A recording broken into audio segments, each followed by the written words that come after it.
আজকে উৎসবমুখর পরিবেশে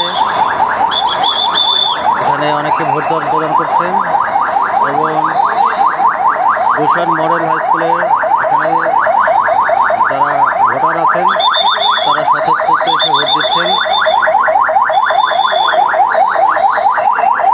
জনাব তারেক রহমান মাননীয় প্রধান উপদেষ্টা দুজনে এখানে ভোট প্রদান করেছেন।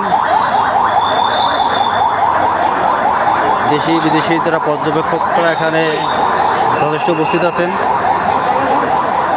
এবং তারা সব কিছু পর্যবেক্ষণ করছেন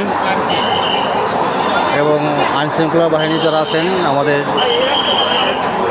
তারা সবাই এখানে সুন্দরভাবে তাদের দায়িত্ব পালন করতেছেন।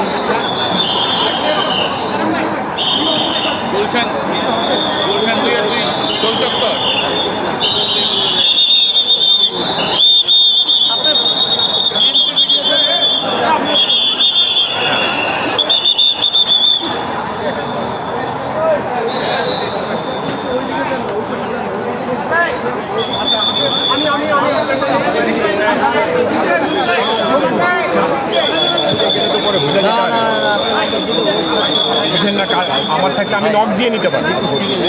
আচ্ছা নেন ধরেন, তার কাছ থেকে নিলে তো সে তার থেকে নিতে পারি।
বলছিলাম কি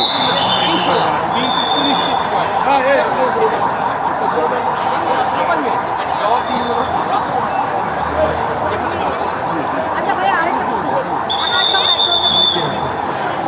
ঢাকার বাইরে রাজধানী বাইরে আসলে দেশে বিভিন্ন প্রান্তের অবস্থা আপনাদের কাছে কোনো খবর আছে? আমরা বিভিন্ন জায়গায় থেকে পাচ্ছি এগুলোকে সব এক জায়গায় বড় করে আজকে কি ধরনের তথ্য আছে? মানে সেটা কি সুন্দর সুষ্ঠু পরিবেশে না অনেক সুন্দর সুষ্ঠু হচ্ছে। ডান দিকে বলেন, ডান দিকে বলেন। আমরা সাংবিধানিক পর্যালোচনা করি। আমাদের প্রত্যাশা যে একটি শান্তিপূর্ণ এবং উৎসবমুখর পরিবেশ যেন প্রতিটা রাজনৈতিক দল দায়িত্বশীল আচরণের মাধ্যমে নিশ্চিত করে। আমরা সকল রাজনৈতিক দলকে আমাদের যারা প্রতিপক্ষ রয়েছেন ওনাদেরকে আহ্বান জানাবো যেন জনগণের মালিকানা নিশ্চিত করবার জন্য প্রত্যেকে দায়িত্বশীল আচরণ করে। যে উৎসবমুখর এবং শান্তিপূর্ণ পরিবেশ আমরা এই সেন্টারে দেখলাম এটি যেন সারা বাংলাদেশ আমরা ছড়িয়ে দিতে পারি। আমরা ভোটারদের কাছে আহ্বান জানাবো আপনারা নেমে আসুন, আপনারা আপনাদের পছন্দের প্রার্থীকে ভোট দেন, যাকে পছন্দ তাকে ভোট দেন, কিন্তু ভোটটা দিন। ভোটটা দিয়ে নিজেদের রাষ্ট্রীয় মালিকানা প্রতিষ্ঠা করুন এবং আগামী জবাবদিহিমূলক এবং স্বচ্ছল সেই রাষ্ট্র ব্যবস্থায় ইনশাল্লাহ ধানের শীষে বিজয়ের মাধ্যমে বিএনপি নিশ্চিত করবে এটি জনগণ দ্বারা পরিচালিত পাবলিক ম্যান্ডেট দ্বারা জনগণের ক্ষমতায়নে ধন্যবাদ। আসসালামু আলাইকুম। Thank you. এই মুহূর্তে তো তুমি কিছু বলো, আসো এই বেশি। এইমাত্র মাহাদি ভাই তার মতামত ব্যক্ত করলেন। ধন্যবাদ সবাইকে।